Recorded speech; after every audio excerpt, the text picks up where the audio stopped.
Hey there. Thank you for joining me. I am Mary at Mary's Heirloom Seeds, and happy Thursday. Okay, so confession moment here. I'm in the shade right now, and I'm gonna go back over into the full sun after I share a little bit more about Lemonbalm. But it's really, really hot right now for me. Let me get situated. Hey Tom, how's it going? Thank you for joining me. I harvested a little bit of Lemonbalm to get started today because it was supposed to be in the high 70s today, and it's not. It's much hotter than 70s. Hey there, thank you for joining me. So I'm sharing a little bit about Lemonbalm today, and I harvested a bunch first off just to show you what it looks like because it is beautiful. I just harvested this. Hey Inga, thanks for joining me. Yay, Lemonbalm. So kind of interesting, kind of funny. Hey Krista, Lemonbalm loves full sun. Mary does not necessarily like full sun right now. It's really warm, and I've spent a lot of time in the garden the last couple days, so I'm a little overheated sitting out in the blazing sun right now, and I didn't have any shade. So right now for you, I have Lemonbalm, and I'm going to talk about what it is, why we're growing it, the awesomeness that is Lemonbalm. But before I harvest any for you, I'm going to share with you what it is in the shade.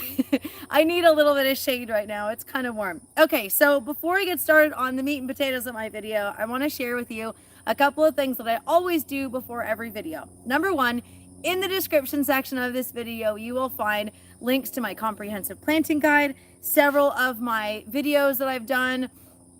You'll find links to purchase Lemonbalm seeds, as well as my Lemonbalm harvest.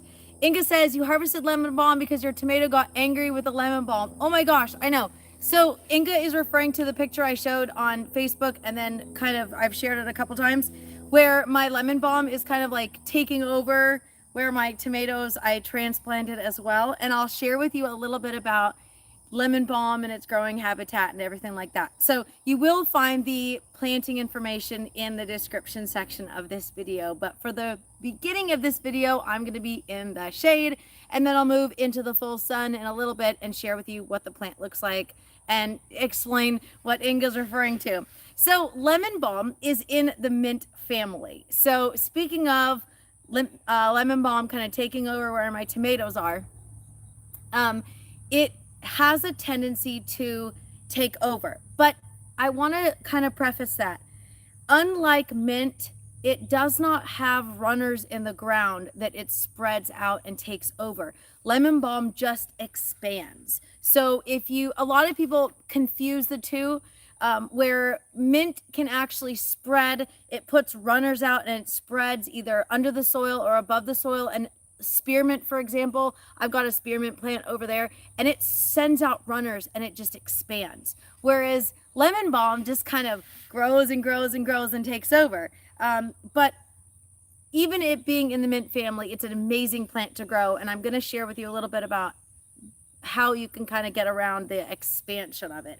Lemonbalm is considered medicinal as well as culinary.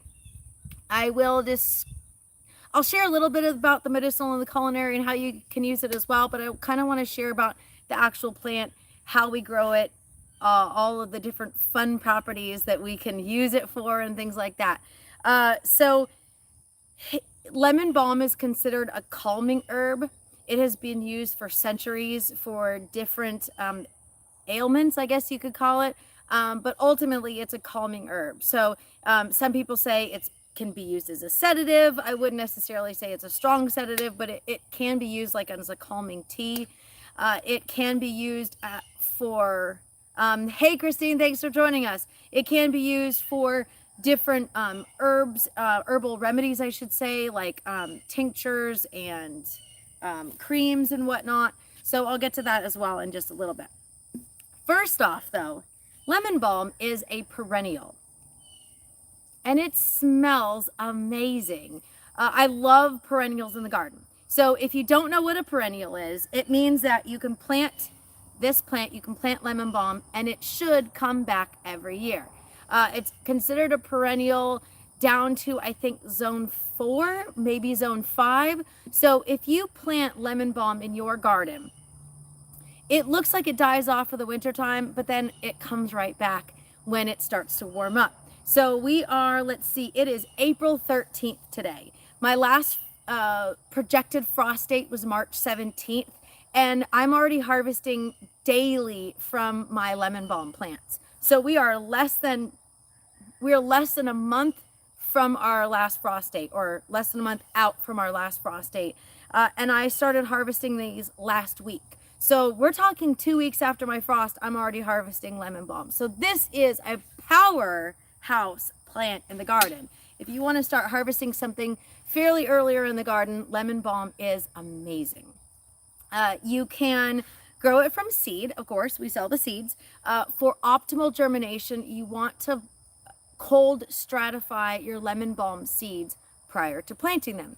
Also, if you want to get a kickstart, if you want to get a head start in your lemon balm plants, hey Raven Cat Homestead, thanks for joining me.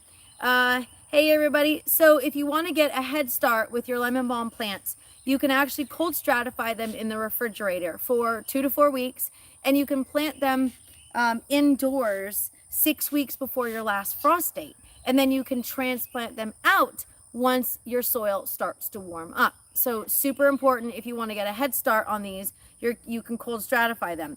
But I will say this, they are, not only are they cold hardy, but they are heat tolerant as well.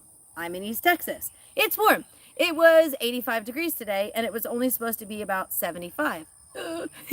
And my lemon balm is not wilty at all. I'm kind of flopping this around, but I just harvested these. I'm looking at my plants over here, and they are thriving, and it was 85 degrees. Of course, we did have a lot of rain recently, so it's only just now heating up.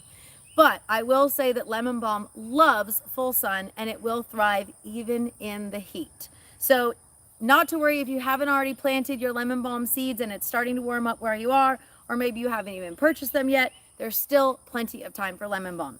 You know why I'm holding this right here with me?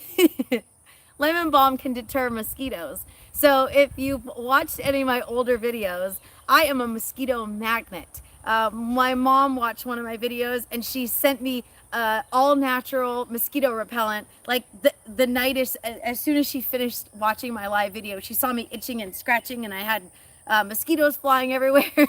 So lemon balm is fantastic to deter mosquitoes. It can also repel flies. It can repel gnats.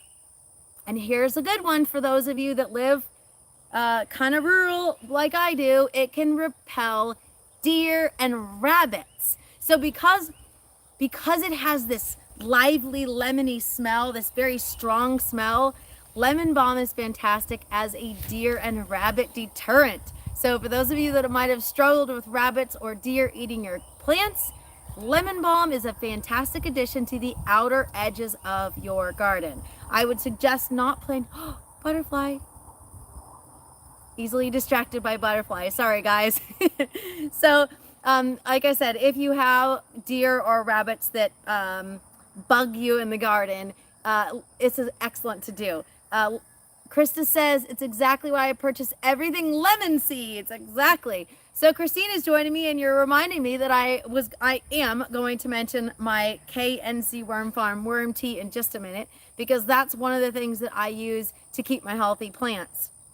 That tomato that Inga referred to that is being dwarfed by my lemon balm, I'm going to have to add a little bit more worm tea to that one because it's not keeping up with my lemon balm. The lemon balm is soaking up all that worm tea and just expanding. Okay, so I already mentioned that it's part of the mint family. I already mentioned that it can start to kind of take over a little bit, as I mentioned earlier, and Inga pointed out. And I also mentioned about mosquitoes. Oh, mosquitoes. I'm just going to like rub this on me. All right, so lemon balm, because of its strong lemony smell, is also great to attract things to your garden as well. So it is a companion plant for tomatoes, for peppers, for squash. It is, let's see, it grows well around melons. If you're joining us for the watermelon challenge, lemon balm is an excellent addition as well. But you can also grow it with winter squash, onions, sage, rosemary. So if you want to create a perennial herb garden, lemon balm is one you can add along with your rosemary and along with your sage. Those are things that will grow together. And also, if you're doing a perennial garden, it's a lot easier to manage. Okay, this plant is going to continue to grow in the same place all the time. Whereas sometimes, like I'm looking at, I have a bean bed. Let's see, does it root well by sticking it in the ground as a cutting? I have never done a rooting of lemon balm, mostly because it just continues to grow every year and it comes back. So I haven't really thought about that, but that's a good question. Maybe when I'm done with my video, I will clip some and I'll soak it in some of that worm tea that I have. I got a little bit left. I'll soak it in some worm tea and see if it roots for me. Not a bad option to do here. So lemon balm is easy to harvest. It's easy to grow, actually. From seed, it germinates in 7 to 14 days. So that's something to think about if you are planning. Inga says, I'm going to try it. Good, definitely try it. I mentioned earlier about starting seeds indoors. If you start seeds indoors and if you still have plenty of time, definitely now is the time to do that. Krista says, okay to plant in containers. Yes, that is my next segueing into where we're going to plant them. So I mentioned earlier it's a perennial, and I mentioned earlier just now actually that you can do things like rosemary and sage in the same bed. Now, because it has a tendency to bush, you want to put it in an area that is not going to overshadow the rest of your garden. So if you have a container that is large enough, definitely. I would suggest at a very minimum, it needs about a 5-gallon bucket or a 5-gallon barrel, because in a second, I'm going to get into the garden. I'm in the garden technically, but I'm going to get into the sun in the garden, and I'm going to show you how big this thing is. So I have a large bowl, and I'm looking at my lemon balm plant, and it's bigger than my bowl. Now, when you are harvesting, that's something you need to consider. One, bringing out the proper tools, but also you want to harvest 2/3 of the plant or less at a time. You don't want to stress the plant too much and harvest too much. Well, unless you don't want the plant there anymore. But you don't want to harvest too much. From seed to harvest, lemon balm is about 80 days. So you've got plenty of time still. It is only April. So if you started your seeds today or this week, you'd have 2 weeks of cold stratification, 2 weeks to germinate, and then 80 days going forward to start harvesting. Now, that's kind of pushing it as far as harvesting goes, just because sometimes I like to harvest early, and I don't really worry about it being this giant plant before I start harvesting. In general, it's recommended to start harvesting when it's a foot tall. And definitely harvest when it's 2 and 3 feet tall. So I'm going to show you what mine looks like. It's not really that tall. It's more bushy than it is tall. My Thai basil right now is like 3 feet tall. That definitely needs to be harvested before now, but it's not as bushy. Whereas my lemon balm over here is bushier than it is tall. And the lemon balm plant I'm going to show you in a second, that one I have been harvesting for the last week and a half. And yes, Raven Cat Homestead says, I find it to harvest. Ooh, wait, hang on. I missed what you just said. I find the more I harvest it, the more it grows. Exactly. So that's why I'm going to do a good harvest. This was just a couple that I harvested from one plant over there. It's one of my smaller plants. And then this one I'm going to harvest right now. I'm going to harvest a bunch. Now, before I start harvesting, what do you do with all this lemon balm? So this is a good amount of lemon balm. I have been dehydrating it in my dehydrator for the last week. But there's a lot of other ways you can dry it. Hey, from Southeast Texas, when you collect this. Now, when I lived in a drier climate, I was able to harvest it and put it on screens and just set it in a dry area and it would dry naturally. But I don't have that super dry climate anymore. We have a little more humidity. So like when I lived in Texas, or when I lived in Florida, and now when I live in Texas, I prefer a dehydrator. Some people use an oven, and generally you don't want to go over 103 degrees when you're drying your herbs. So if you can't get your oven that dry, that may not work for you. That's okay, Jolene. You can join me for the replay in a little bit. And I haven't started harvesting yet on camera, so you can see that in a little bit.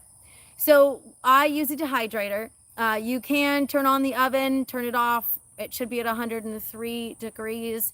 I found in my dehydrator that if I had rinsed these off really well and it was still wet, it took the full 4 hours to dry. Hey, Alan, thanks for joining us. When I rinsed my lemon balm and I allow it to dry a little more naturally and it's not soaking wet, it only took 3 hours in my dehydrator. So you're going to want to play with your dehydrator or however you dry them and see what works best for you. Some people just use a screen and they put it out in the sun and they set it out there, and as long as the temperature isn't too high, it should still work the same. If you've got bugs, you may have to put something over it so that you don't get any funk on it. And Christine, yes, it smells amazing.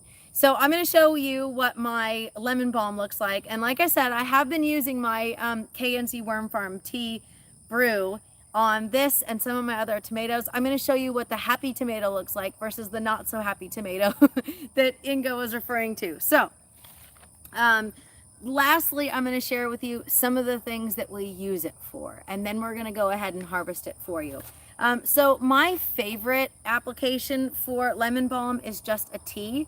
You can use this raw, fresh, and it has the really strong lemon balm smell, the lemony scented smell.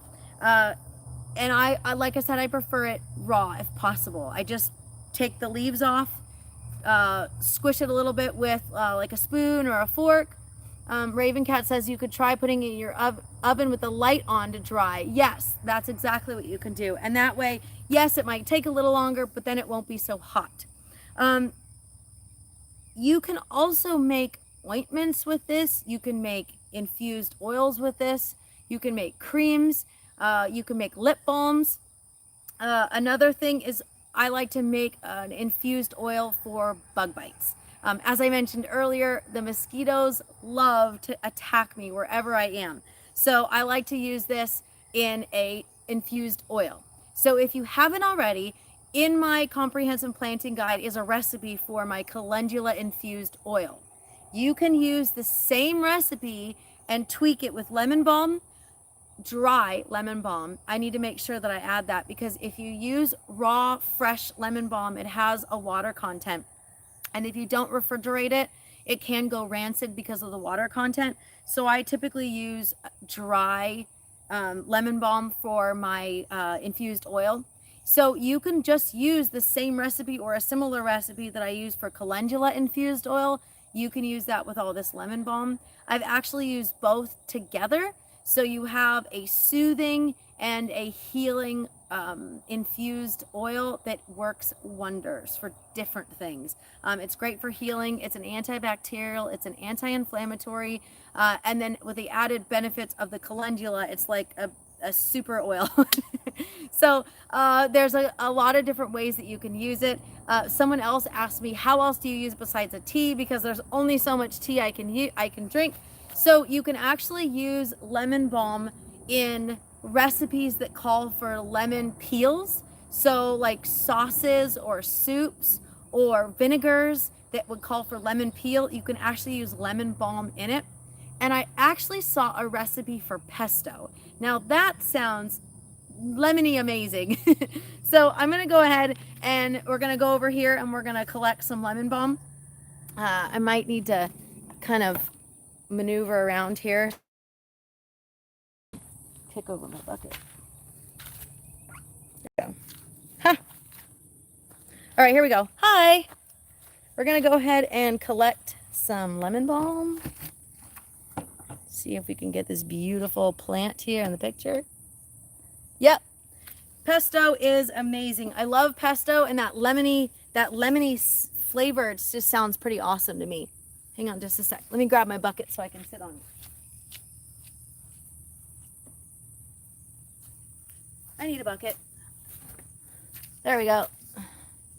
Alrighty, so you have your, see this amazing plant? You're not really gonna see my head. I'm gonna cut off my head just so you can see this amazing plant, because this is what we're talking about today. So I did mention I'm using some scissors here to get it. Yes, it is a very, very healthy plant. I'm using some scissors instead of my fingers, but you can use your fingers if you want. One thing that I love about Lemonbalm as well, if you haven't seen my recent Facebook posts, we have chicks again. I'm really excited. We haven't had chicks on the homestead since we moved to East Texas. I had to give them away because I couldn't move with them. So now that we have chicks, I'm looking at all the different things that I can give them from my garden. And Lemonbalm is a healthy herb for chickens. It also can repel flies and rodents. So I definitely want to add this to my chicken garden. I will be planting so much more just for them. Now, keep in mind, I'm not going to harvest this whole plant. I just want to harvest about 2/3 of it, if that. I don't really want to over harvest because I won't have a place to put it all. Yay! Alrighty, everybody. So, did I answer your questions about Lemonbalm today? I hope I did. I hope if you're not already growing it, you consider growing it in your herb garden this year. Lemonbalm is so delicious. And this will go a long way to help me with my mosquito bites as I work in the garden this summer. Alrighty, everybody. If you have any questions, please send an email to mary@marysheirloomseeds.com. I am Mary. Hi. You can always check out my comprehensive planting guide in the description section of this video. There's also links to sign up for our email list. So if you haven't signed up for my email list, definitely do that. Does Lemonbalm repel mites in the coop? I don't know about mites in the coop, but I will double check on that and give you an answer. I do know that there were some things like flies and thrips and mosquitoes that it repels in the garden, and gnats, but I didn't check on mites. But that's a really good important one. I'll definitely check on that, especially since that can be a common issue with people that have chickens. So you can sign up for my email list if you like. You can send me an email. My email is mary@marysheirloomseeds.com. Get yourself some Lemonbalm. It's an amazing option to add to your garden. It's a companion plant, and it is lemony delicious. I'm Mary at Mary's Heirloom Seeds, signing off, and happy planting.